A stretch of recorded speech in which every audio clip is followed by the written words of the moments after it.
अस्सलामुअलैकुम दोस्तों, आज की इस वीडियो में हम second year biology chapter number 3 का एक बहुत ही इंपॉर्टेंट टॉपिक जो कि इस साल के लिए बहुत ज़्यादा अहमियत भी रखता है, उस टॉपिक को हम शुरू करने जा रहे हैं। उस टॉपिक का नाम है नर्व इम्पल्स। तो इस टॉपिक को शुरू करने से पहले आपसे रिक्वेस्ट करेंगे कि अगर आपने अब तक हमारे इस चैनल को सब्सक्राइब नहीं किया जो कि सिर्फ बोर्ड टीचिंग के नाम से है, तो काइंडली आज ही आप हमारे इस चैनल को सब्सक्राइब करें और साथ ही साथ बेल आइकन को लाजमी क्लिक करें ताकि हमारी अपलोड करदा तमाम वीडियोस की नोटिफिकेशन आपको खुद ब खुद रिसीव हो सके। तो आइए हम स्टार्ट करते हैं। नर्व इम्पल्स जो कि सेकेंड ईयर बायोलॉजी का सबसे ज्यादा कॉन्सेप्चुअल और मुश्किल टॉपिक है, लेकिन मुझे उम्मीद है कि अगर आप तवज्जो से इस टॉपिक को सुनेंगे तो इंशाल्लाह आपको ये टॉपिक बआसानी समझ में आ जाएगा। तो सबसे पहले हम नर्व इम्पल्स की डेफिनेशन की तरफ आते हैं। तो इसकी डेफिनेशन है the electrochemical signal developed by a neuron for communication is known as nerve impulse। Neuron का यहाँ वर्ड यूज हुआ। न्यूरॉन हमारे नर्वस सिस्टम के वो सेल हैं जो कि इलेक्ट्रिकल पोटेंशियल को जनरेट भी कर सकते हैं और इलेक्ट्रिकल पोटेंशियल को एक जगह से दूसरी जगह वो कंडक्ट करने की भी सलाहियत रखते हैं। तो नर्व इम्पल्स की हमारे पास डेफिनेशन बनती है the electrochemical signal developed by a neuron for communication is known as nerve impulse। nerve impulse क्या है? न्यूरॉन जो है वो इलेक्ट्रोकेमिकल सिग्नल जो है वो डेवलप करते हैं और इसका मकसद होता है कम्युनिकेशन। कम्युनिकेशन का मतलब होता है राब्ता। मिसाल के तौर पर मेरे इस हाथ पे चोट लगेगी, कोई अचानक से आके मेरे इस हाथ को डैमेज करने की कोशिश करेगा तो मेरा फौरन से ये हाथ जो होगा उसको रोकने की कोशिश करेगा, क्योंकि इस हाथ और इस हाथ के दरमियान क्या है? कम्युनिकेशन है।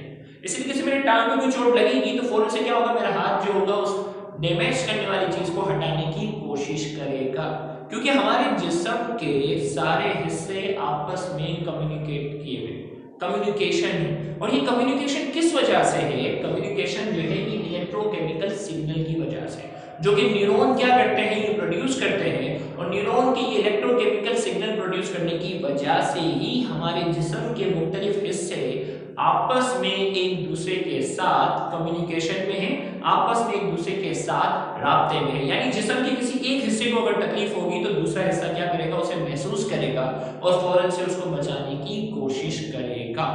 तो इसी बेस पर हदीस थी ना कि मुसलमान जो है वो आपस में एक जिस्म के मानिंद है। अगर जिस्म के एक हिस्से को तकलीफ होगी तो दूसरा क्या करेगा? उसे महसूस करेगा। तो ये इसी बेस पर है कि हमारे जिस्म के मुख्तलिफ हिस्से जो है वो आपस में कम्युनिकेशन में है, राब्ते में। तो न्यूरॉन के नर्व इम्पल्स की डेफिनेशन क्या बनी? The electrochemical signals developed by a neuron for communication. Neuron जो इलेक्ट्रोकेमिकल सिग्नल डेवलप करते हैं ताकि हमारे जिस्म के मुख्तलिफ हिस्से आपस में कम्युनिकेशन में आ जाएं, राब्ते में आ जाएं, उसे हम कहते हैं नर्व इम्पल्स। अब इस नर्व इम्पल्स को हम जो है वो डिटेल में पढ़ने जा रहे हैं, जिसमें आज की इस वीडियो में हम इसके पहले हिस्से को ही कवर कर सकेंगे जो कि रेस्टिंग मेम्ब्रेन पोटेंशियल है। नर्व इम्पल्स बेसिकली 4 स्टेजेस में जाकर जो है वो डिवाइड हो जाता है। Nerve impulse is basically divided into 4 stages, 4 हिस्सों में डिवाइड हुआ। Number 1 resting membrane potential, action potential, propagation of impulse, synapse. ये जो इलेक्ट्रोकेमिकल सिग्नल का जो जिसे हमने नर्व इम्पल्स कहा, इसको 4 हिस्सों में जाकर 4 स्टेजेस में जाकर डिवाइड करते हैं, जिसमें पहला स्टेज है रेस्टिंग मेम्ब्रेन पोटेंशियल, दूसरा एक्शन पोटेंशियल, तीसरा प्रोपगेशन ऑफ इम्पल्स और चौथा कहलाता है साइनेप्स। वन बाय वन हम सबको समझने जा रहे हैं और आज की वीडियो में जो कि नर्व इम्पल्स के लेक्चर का पहला पार्ट है उसमें हम रेस्टिंग मेम्ब्रेन पोटेंशियल को समझने जा रहे हैं। अब रेस्टिंग मेम्ब्रेन पोटेंशियल की डेफिनेशन क्या है? The electrical potential across neurolemma when it is not stimulated is known as resting membrane potential। यहाँ जो वर्ड यूज हुआ neurolemma, neurolemma is the membrane of neuron. Neuron जो है उनकी मेम्ब्रेन को नाम दिया जाता है न्यूरोलीमा। अब कहा जा रहा है कि इलेक्ट्रिकल पोटेंशियल, इलेक्ट्रिकल पोटेंशियल जो है ये वोल्टेज को शो कर रहा है। सिंपल अल्फाजों में हम उसे कहते हैं वोल्टेज।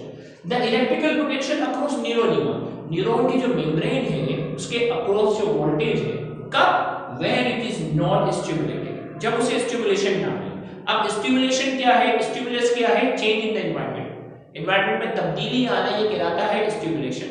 अब जब न्यूरोलीमा को कोई स्टिमुलस नहीं मिल रहा उस वक्त उसके पास जो भी वोल्टेज होता है वो कहलाता है रेस्टिंग मेम्ब्रेन पोटेंशियल। जैसे इस वक्त मेरे हाथ को कोई टच नहीं कर रहा, मिसाल के तौर पर अभी इसके न्यूरॉन जितने भी है ना, यहाँ यहाँ इस वक्त जितने भी न्यूरॉन हैं, सब न्यूरॉन के अराउंड क्या है, वोल्टेज है। लेकिन जो वोल्टेज होगा वो क्या कहलाएगा, रेस्टिंग मेम्ब्रेन पोटेंशियल, क्योंकि मैं उसे स्टिमुलस नहीं दे रहा। लेकिन अगर मैं टच करूंगा तो मैंने क्या दिया, स्टिमुलस दिया, और स्टिमुलस जब दूंगा उस वक्त जो भी वोल्टेज होगा वो कहलाएगा एक्शन पोटेंशियल।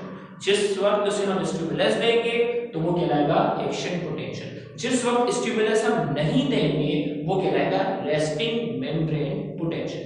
तो रेस्टिंग मेम्ब्रेन पोटेंशियल की हमारे पास डेफिनेशन बनती है, द इलेक्ट्रिकल पोटेंशियल यानी वोल्टेज की बात हो रही है अक्रॉस न्यूरोलीमा, न्यूरॉन की मेम्ब्रेन की बात हो रही है, when it is not stimulated, जब उसे स्टिमुलस ना दिया जाए उस वक्त उसका जो भी वोल्टेज होता है वो कहलाता है रेस्टिंग मेम्ब्रेन पोटेंशियल। अब वोल्टेज है तो वोल्टेज की कोई ना कोई वैल्यू होगी, तो एवरेज वैल्यू जो है रेस्टिंग मेम्ब्रेन पोटेंशियल की है -65 मिली वोल्ट। याद रहे हमारे जिस्म के मुख्तलिफ हिस्से जो होते हैं ना, हसासियत के लिहाज से, सेंसेशन के लिहाज से उनकी जो नौयत होती है वो अलग अलग होती है। कुछ हिस्से जो होते हैं वो बड़े सेंसेशन बहुत ज्यादा होती है, हल्का सा टच करते हुए हमें बहुत तकलीफ होगी, और कुछ हिस्से ऐसे होते हैं जहां हमें कोई टच कर रही है तो हमें इतनी तकलीफ नहीं होती। तो न्यूरॉन जो है हर जगह की रेस्टिंग मेम्ब्रेन पोटेंशियल की जो वैल्यू है वो न्यूरॉन की अलग अलग है। अब वो क्या है, एवरेज वैल्यू है -65 वोल्ट। तो आपने क्या करना है, एवरेज वैल्यू की हेडिंग लगानी है, the average value of resting membrane potential is -65 millivolt. एक सेंटेंस लिख देना। रेंज कितनी है, -40 मिली वोल्ट से लेकर -90 मिली वोल्ट के ये दरमियान है। किसी की -40 है, किसी की -45 है, किसी की -50 है, और ज्यादा से ज्यादा जो है वो -90 मिली वोल्ट के दरमियान ये रेस्टिंग मेम्ब्रेन पोटेंशियल की वैल्यू।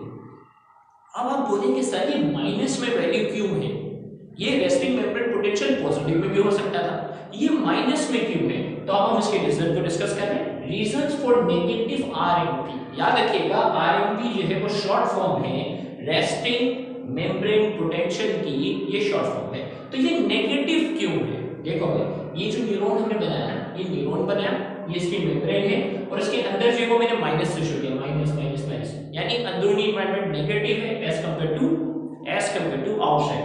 बाहर पॉजिटिव है लेकिन अंदर का जो एनवायरनमेंट है वो क्या है, माइनस में, -65 मिली वोल्ट एवरेज, और रेंज -40 से लेकर -90 मिली वोल्ट है।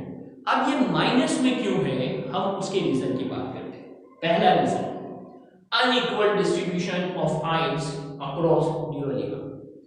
आयंस की जो डिस्ट्रीब्यूशन अल्लाह ताला ने, हमारे बनाने वाले रब ने जो आयंस की जो डिस्ट्रीब्यूशन रखी है वो न्यूरोलीमा की वो अनइक्वल रखी है। मतलब कैसे, concentration of sodium ions is greater outside than inside. अल्लाह ताला ने सोडियम आयंस की कंसंट्रेशन जो है वो न्यूरोलीमा के बाहर रखी है, ज्यादा सोडियम आयन की कंसंट्रेशन बाहर ज्यादा, जबकि concentration of potassium ions is greater inside than outside.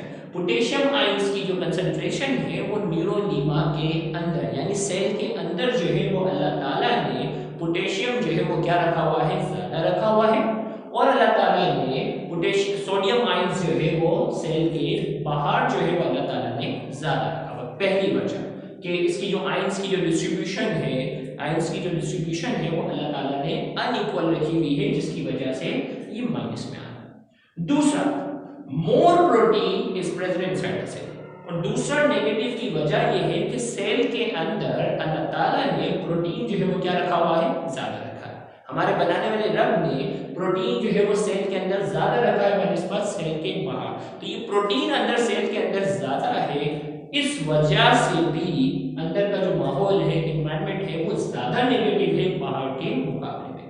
और तीसरा reason, more negative inorganic ions are present inside the cell, और सेल के अंदर जो है वो अल्लाह ताला ने इनऑर्गेनिक आयंस जो है वो ज्यादा रखे हुए हैं बाहर के मुकाबले में।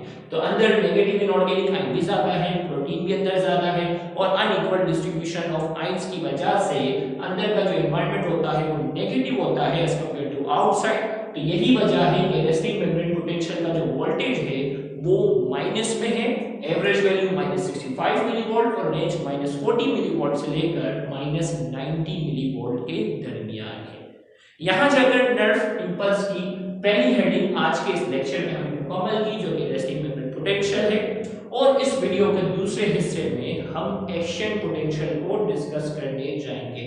अगर आपको हमारा ये लेक्चर पसंद आया है तो वीडियो को लाजमी लाइक करें, कमेंट में अपना फीडबैक लाजमी दें। याद रहे मैं आपके फीडबैक को बहुत ज़्यादा खुशी से पढ़ता हूँ और इस वीडियो को ज़्यादा से ज़्यादा शेयर करके अपना हक जरूर अदा करें। याद रहे बहुत से ऐसे स्टूडेंट हैं जो गवर्नमेंट कॉलेजेस के बाद एक्सपेंसिव कोचिंग सेंटर्स को अफोर्ड करने की सलाहियत नहीं रखते, तो आपका इन वीडियोस को ज़्यादा से ज़्यादा शेयर करना, उन तक पहुँचाना आपके लिए सदका जारिया बन सकता है।